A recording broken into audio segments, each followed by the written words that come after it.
Palopo pada bidang pembiayaan.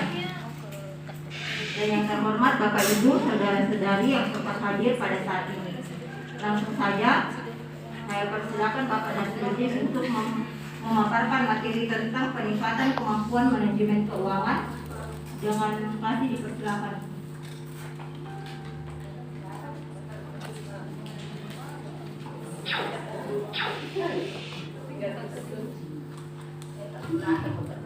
Ya, bismillahirrahmanirrahim. Assalamualaikum warahmatullahi wabarakatuh. Waalaikumsalam warahmatullahi wabarakatuh. Selamat siang dulu ya. Ibu bapak yang saya hormati, saya cintai dan saya banggakan. Pertama-tama saya ingin mengajak ibu bapak sekalian untuk senantiasa menghadapkan tangan ke atas, seraya mengucapkan syukur dan puji kehadirat Allah Subhanahu wa taala, karena pada kesempatan hari ini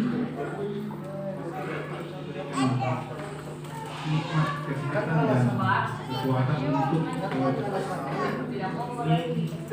dan indah kita belajar tentang bagaimana tentang manajemen keuangan UMKM. Ya. Sebelumnya mungkin sebelum saya bawa materi ini,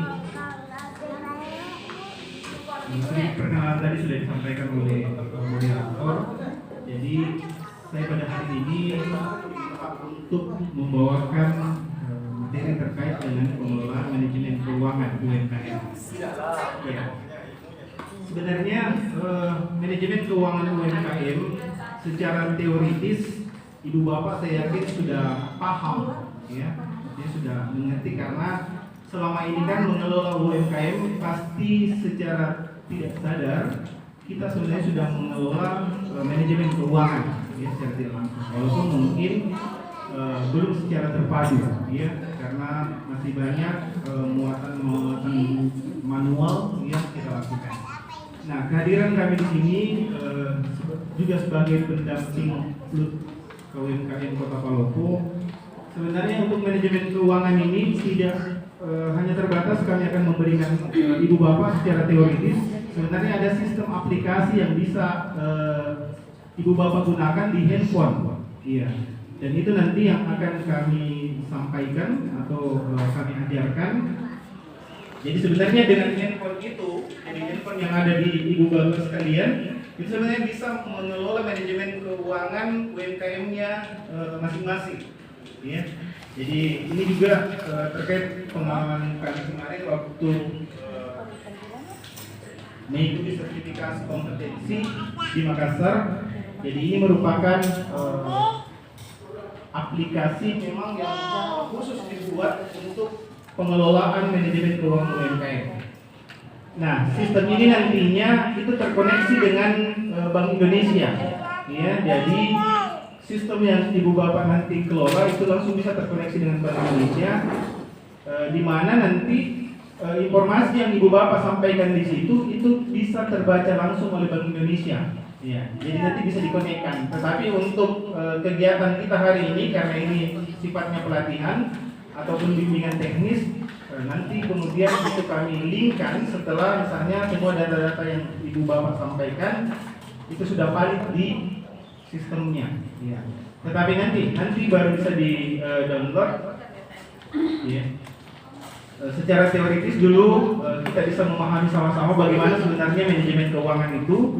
Nah, ketika kita nanti sudah memahami manajemen keuangan secara teoritis, ya baru nanti kemudian kita lihat aplikasinya itu sudah lebih mudah, ya, karena kita sudah paham secara teoritisnya.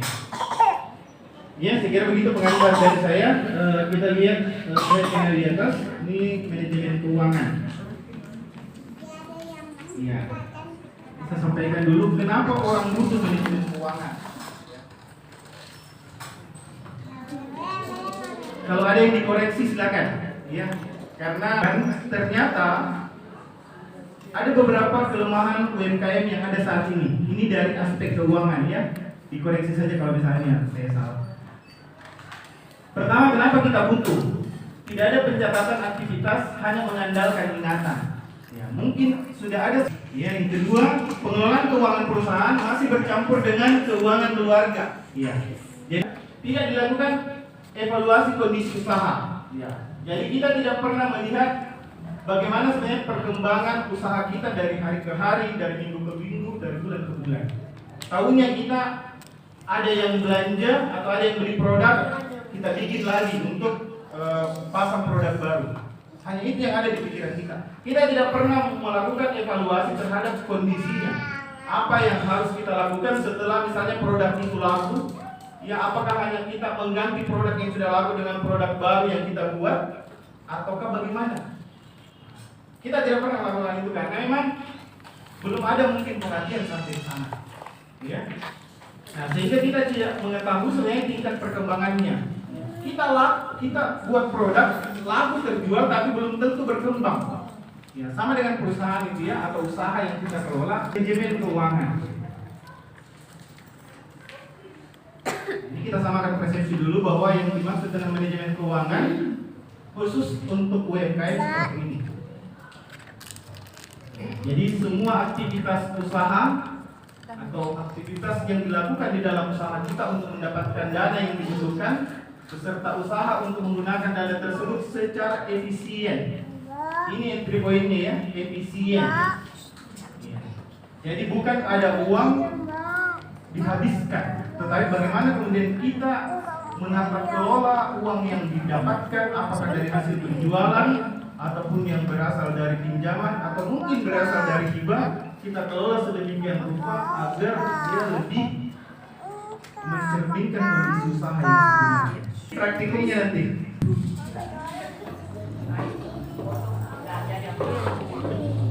Adik, apa Pak Dek?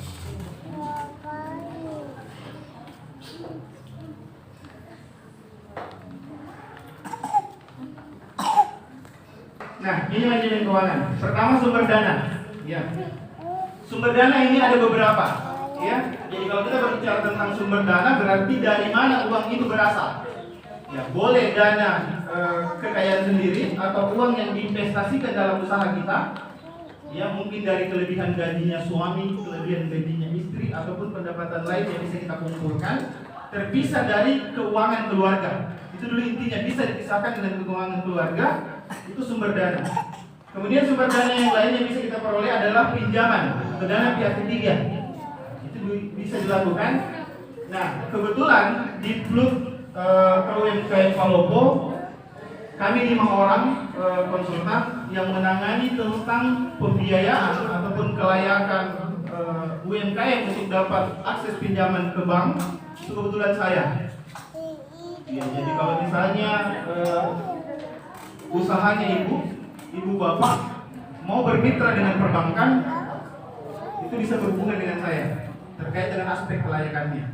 Nah, itu sumber dana. Nah, sumber dana inilah kemudian yang kita masukkan di dalam modal usaha. Jadi komponen modal usaha. Jadi setelah kita lewati kotak merah ini, itu tidak boleh lagi diganggu. Ya, sudah harus masuk menjadi modal usaha.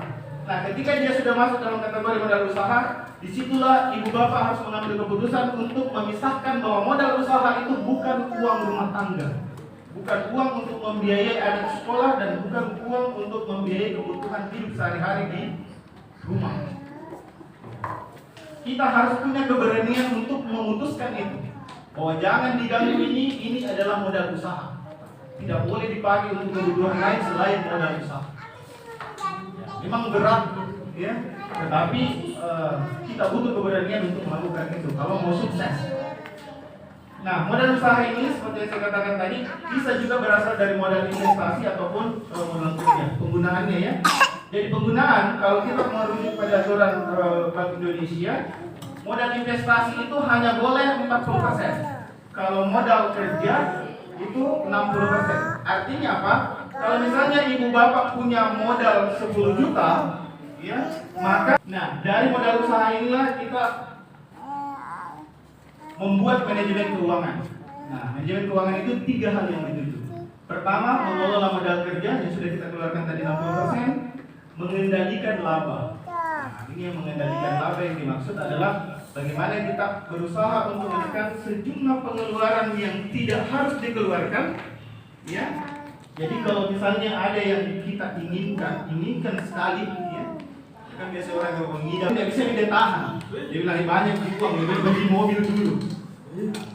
Itu kalau misalnya sudah investasi, ini juga butuh keberanian tersendiri. Apakah uang yang kita kelola sudah harus diinvestasikan kepada hal-hal yang terkait dengan usaha atau semuanya kita gunakan untuk modal usaha dulu. Tapi ketentuannya itu tadi, kalau ibu bapak mau membagi dua, modal investasi itu sebaiknya maksimal 40%. Kalau modal kerja itu 60%. Namanya si Apik, nama aplikasinya.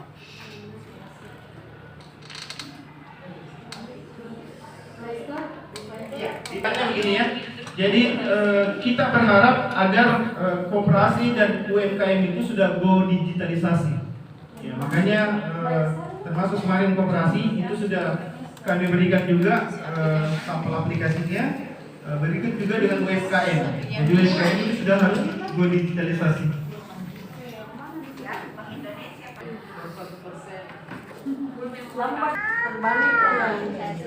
Aplikasi itu sudah di-download, nanti dikasih ilmunya. Kita simulasi ya supaya ibu paham. Jadi nanti kalau pulang, kalau sudah punya pencatatan secara manual itu sudah bisa mulai dipindahkan di situ. Ya, jadi sambil jalan dua-duanya, ya. Nanti ibu bapak bisa bandingkan pelaporan yang ada di Android itu dengan yang ibu bapak buat di apa itu biasa pencatatan manual sudah bisa. Karena ini kalau kita transaksi laporannya sudah bisa langsung keluar hari itu juga atau detik itu juga. Jadi pada saat misalnya ada yang membeli produk itu sudah langsung kelihatan bahwa untungnya bisa pada hari itu sekian. Itu kelihatan langsung, jadi dia langsung bisa mengeluarkan laporan dalam bentuk neraca rugi laba. Ya.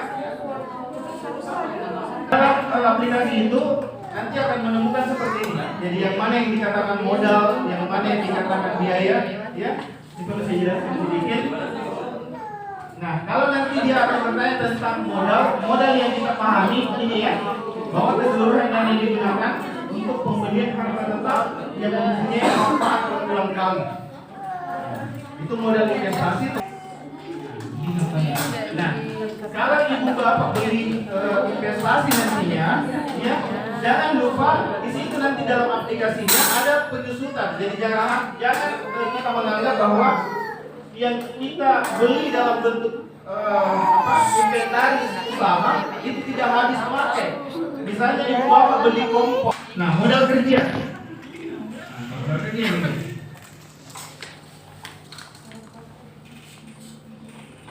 Nah, kalau modal kerja itu sekali pakai habis. Beda kalau modal investasi. Kalau modal kerja, modal yang digunakan untuk aktivitas produk yang kita lakukan di UMKM.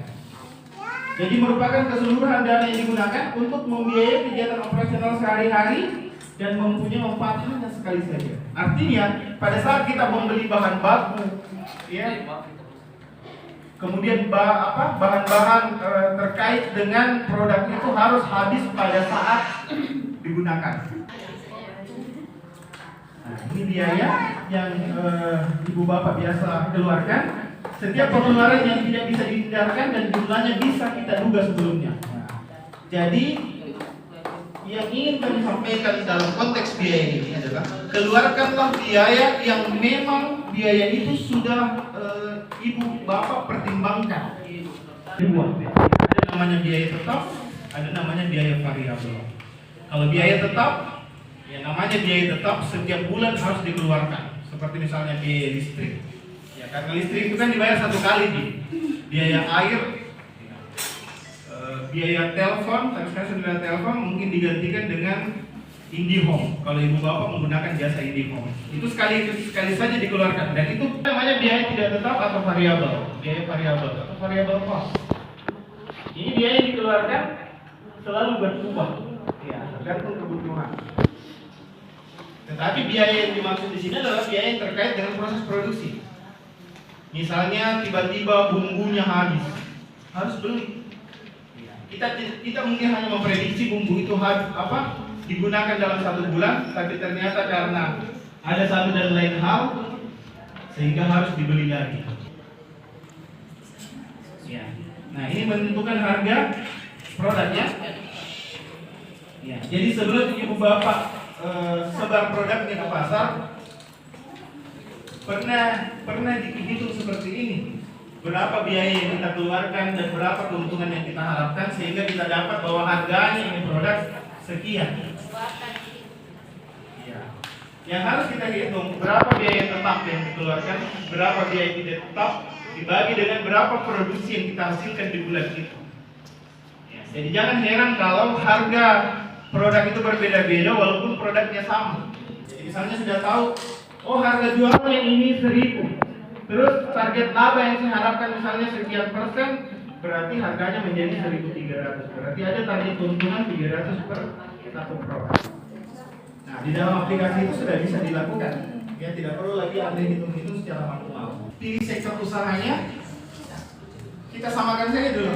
Atau ibu bapak ikut saja dengan usaha apa yang ibu bapak lakukan? Iya, tidak apa-apa. Karena ini kan masih pelatihan saja. Nanti baru kami kosongkan. Bisa dikosongkan kembali, tidak usah takut. Iya. Lebih baik salah di sini 1.000 kali daripada salah di luar 1 kali. Apalagi kan yang ibu bapak kelola ini kan uang. Iya. Salah 0 saja kurang atau bertambah nolnya itu kan rata.